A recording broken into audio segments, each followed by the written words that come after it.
into the chat. So we are going to talk about life as a hobo and a tramp because I live parallel to both worlds.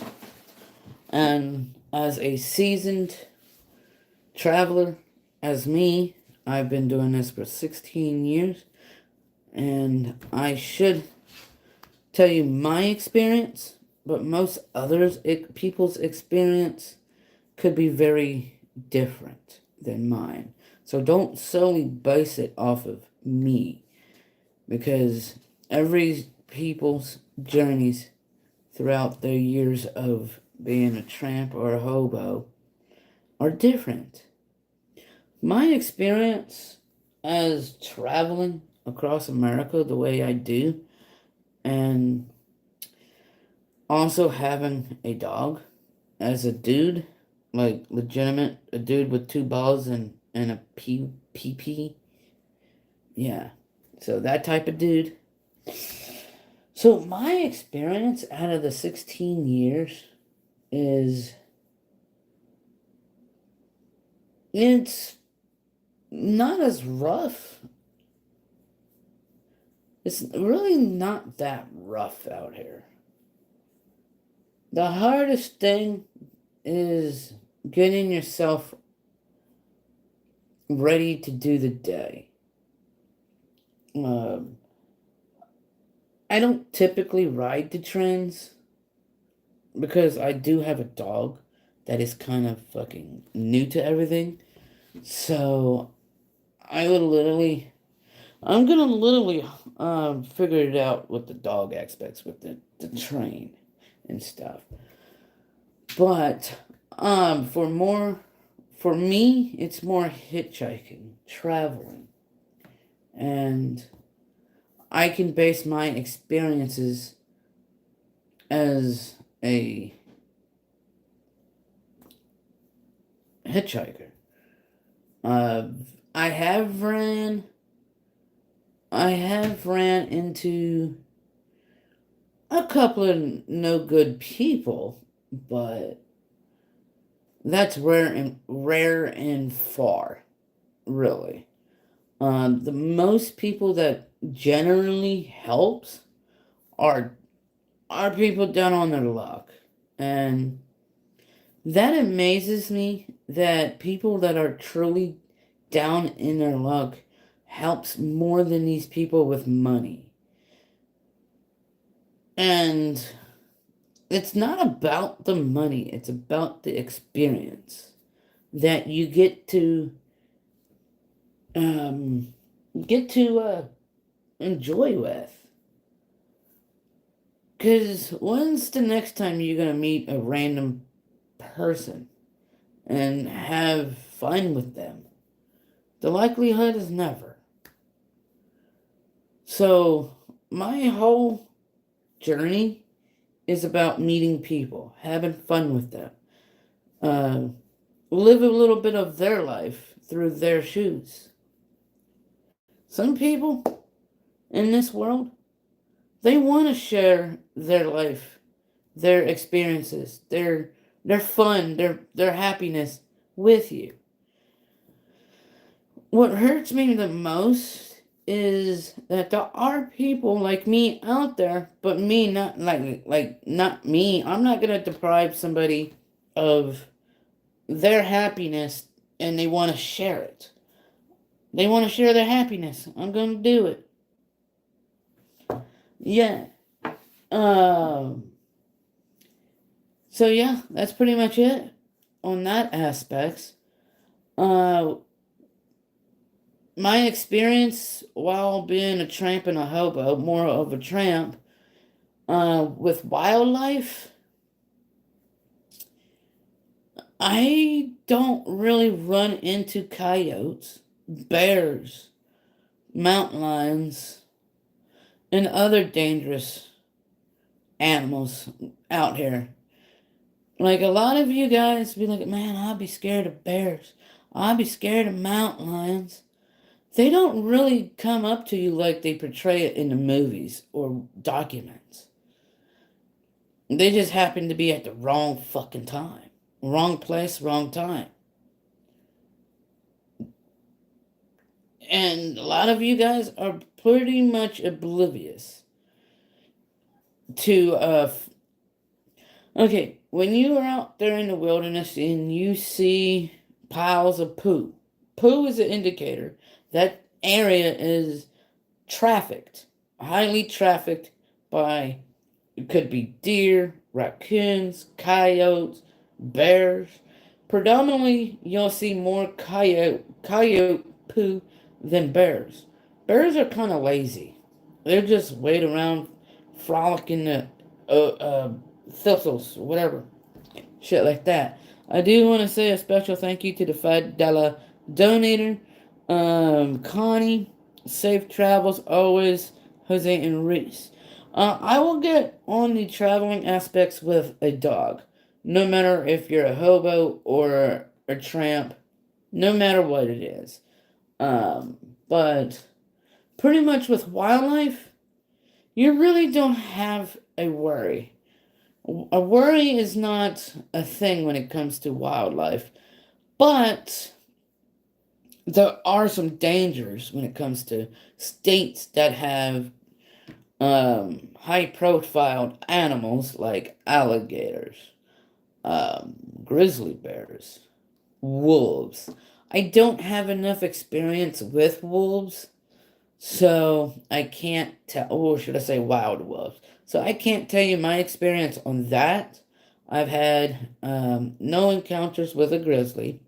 Black bears, they are highly inquisitive. They want to make sure you ain't got food. They're like the food police, food Nazis. Sometimes they want straight up attention. These videos you see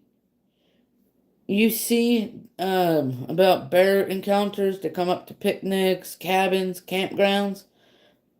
They're not in there to hurt you. They're in there to just to be inquisitive. They're trying to figure out.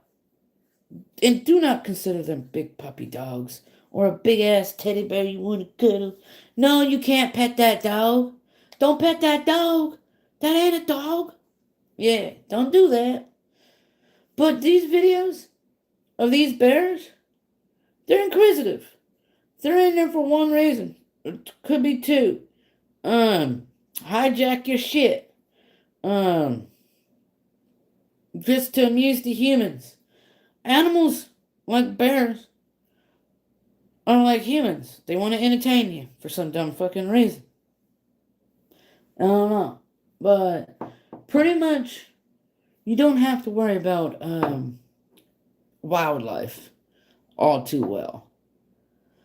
You just gotta know signs of high trafficked areas when it comes to animals, wildlife. Weather, my experience as a hobo and a tramp with weather, it's like a mixed match bag of nuts, trail nuts. For me, rain. I don't care when, and I don't care like what type of season it is. Rain to me is a doozy. You might love the shit out of the rain, but after a while of living in the elements, including rain, you're gonna start to hate rain. You're gonna be like, can't really do anything, can't camp out there, blah blah blah.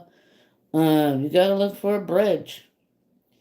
If it's wet, I'm not gonna put up my tent or lay down my tarp. I'm sorry, I'm gonna look for a bridge. But that's pretty much the a doozy for me. And severe cold, for instance, Montana. I'm not staying in Montana when it's wintertime. Hell no. I love it out there. It's all good. Um, it's all good, but no. You gotta have money for the winter out there. Um, Hygiene as a traveler. of any sorts is a must. It's a must. But when you're on foot and you're too far from a creek, a gas station, or a hotel, hygiene is the least of your worries. At that point, you will find there is a lot of travelers that stinks like the back end of Mother Earth. I happen being lucky enough to have a YouTube following to help with the hygiene aspects. I've been blessed with viewers that opened up their homes, like 217 Hobo. I want to appreciate you and your family. You guys rock. Hell yeah. I've been blessed, and I've been grateful for this. One time in what is it? One lifetime thing? I don't know. I do want to say a special thank you to the $14 donator. You are awesome. Thanks. But pretty much weather for any life of walks could be a doozy, especially if you have to live in it, sleep in it.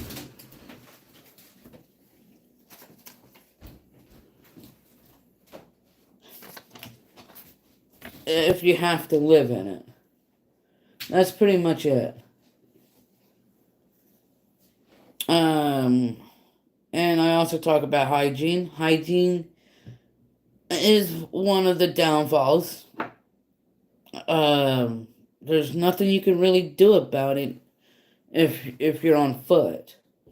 But a lot of us tend to carry like water, stuff like that, enough to get like maybe 2 or 3 of these things, or be lucky enough to get a 2-gallon jug and drink the contents and fill it up with water and take a little hoe bath. But those are the downfalls of traveling, of any walks of life. And that's pretty much it.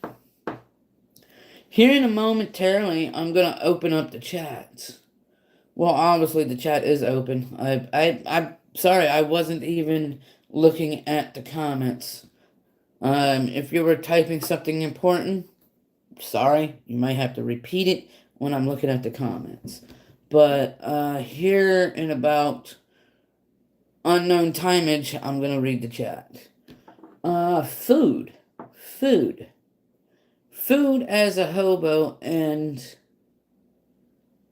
a tramp. My experience on that, there's a saying, if you ain't making enough money to eat, that's on you. Because everybody out here, believe it or not, has a hustle. They have some type of gig or something. If you didn't make enough money to provide for yourself, that is kind of a doozy. We get inflations. We get rise of prices. That's inflations. But honestly, like I said, I am blessed to have you guys a part of the journey, and I'm blessed that you are helping to cover for food expenses. I'm very grateful for that. Very. For some people that are in my community of rail riding and hitchhiking, it might not be so lucky. That's why I urge you guys to help a hobo or a tramp over a bum. That's why I urge you guys to help the hobos and the tramps over bums. if that's any possible. So I'm going to open up the chat, or I'm going to read the chats. If you guys have any questions about the lifestyle of a hobo and a tramp, you're more than welcome to write it down, and I'll read it to you.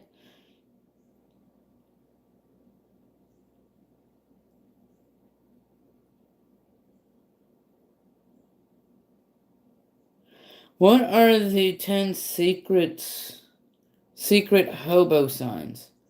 Well,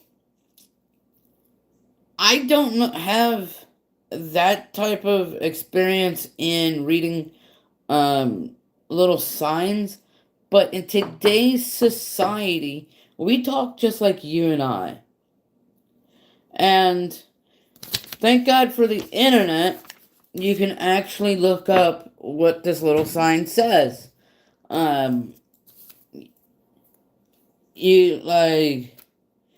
There's different variables, but I'm not gonna lie. I don't practice the hieroglyphics or the glyphics I don't practice that shit. There has been other hobos that do use that in front of me. I'm like, hey buddy, I don't practice that. I honestly gonna tell you. Speak to me normally. Yeah, I'm not gonna lie about that. I don't practice it. I don't. There's a lot of us in today's society that don't practice a lot of the code, or of the code of the way, the code. A lot of us won't, because it's a bunch of real bullshit. Some of the politics, but if you have stronger questions that pertains to the real life, you can go to the yard buzzards, and they can actually teach you, school you what you need to know and want to know. So if you have any questions, go over to our friends, the yard buzzards, and ask them questions that you want to ask me, because I don't have enough years and experience to indulge you guys with these real life. I'm just doing it for the entertainment purposes. I'm doing it because it helps me get down to my destination. Like, for instance, I'm trying to go up north.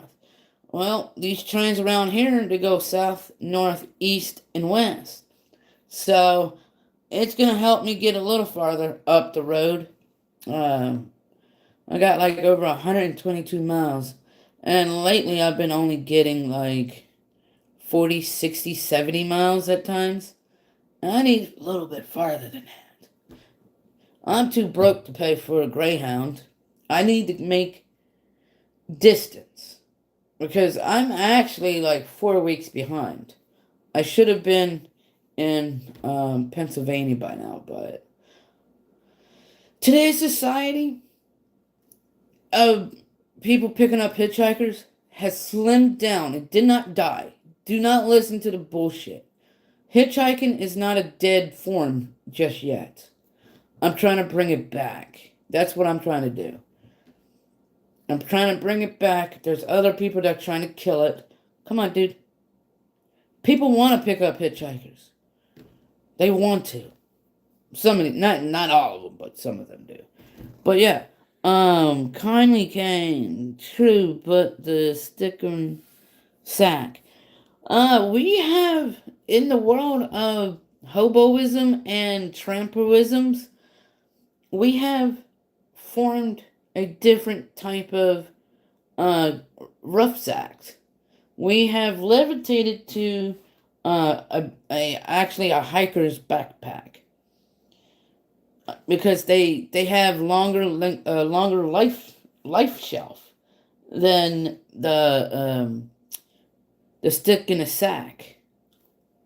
Yeah, the stick in a sack is actually a little bit easier than carrying 50, 60 pounds of your own shit that you might not ever use. But yeah. So you want to join the hobo life.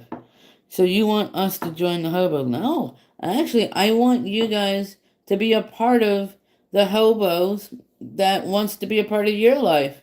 You know, we want to show you fun. We want to show you that we're not out here doing drugs. Some of us are, but we're not out here trying to cause trouble. We're trying to live a life that's been lived for a long, long time. For a long, long time. We're trying to revive it. I'm trying to revive the good old experience. I don't know how to explain it in a way. Shut up, booty.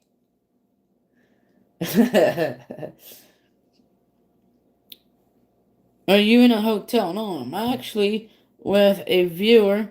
I don't know if he wants me to tell you where I am, but I'm actually with a viewer. You could just tell him not to. Yeah. Don't give me docs. I'm not. Tell him you're still here. Yeah, well, I don't know if you guys can hear him, but that's 217 Hobo. Yeah. I'm too broke to be in a hotel.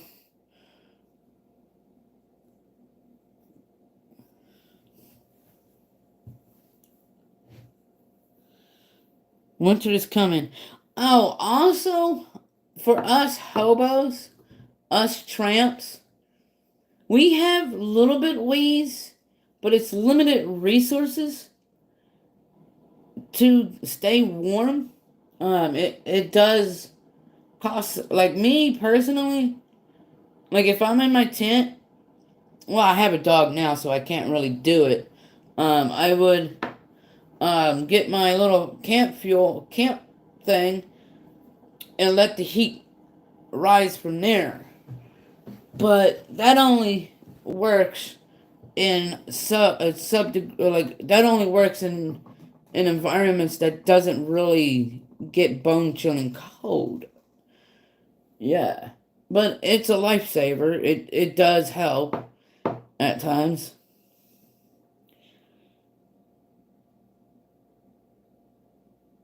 Robert, you're funny but not hilarious.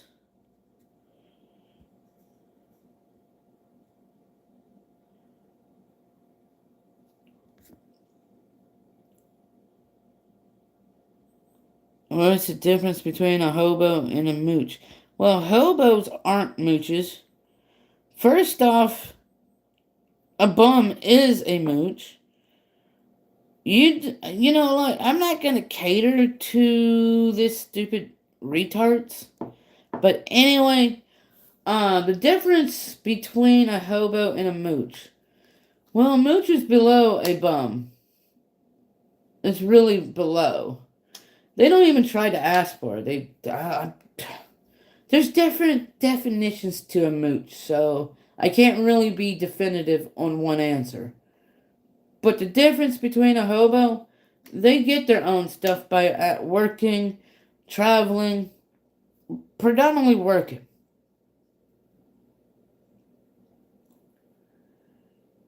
But yeah. Anyway, trying to think what else. Did I talk about a pearl? A pearl, like clothes. And obviously you can see that I'm wearing the same shit day in and day out. You gotta get used to it. You can get new clothes, but that's also gonna be costly. Thank God for Goodwill. Goodwill's pretty cheap. I found some of these clothes at Goodwill for like $10. Like this shirt would have probably been like 20, 22 bucks at Walmart. This shirt was only like $3. $3 at a thrift shop. It's like, if they can sell that for $3, the whole fucking world can sell it for $3.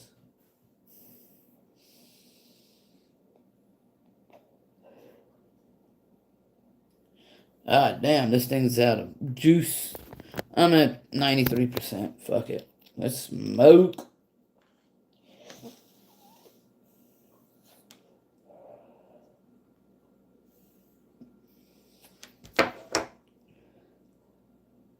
The shelters have clothes. Yeah, I'm not. The shelters, they don't wash their fucking clothes. They don't wash the clothes that they give out. If it looks decent enough to give out, they'll do it that way. But they don't wash that shit. Hell no, I'm not trying to get lice, crabs, and other terrible shit that comes from dirty ass motherfuckers.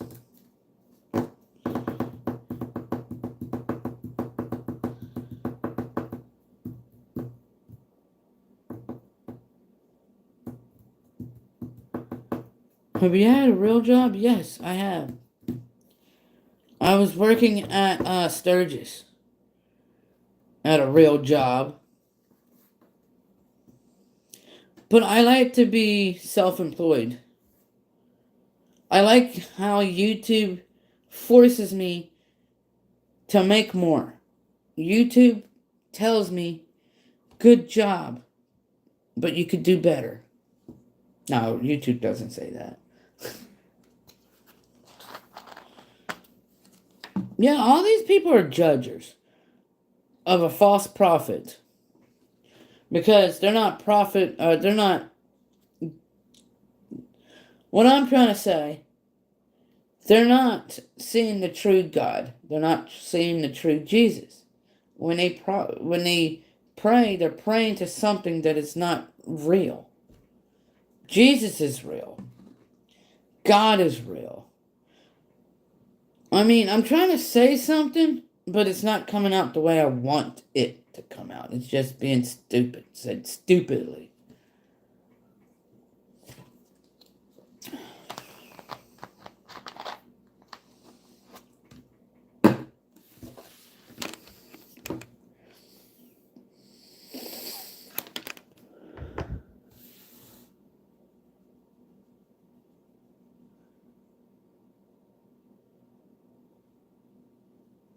God's child.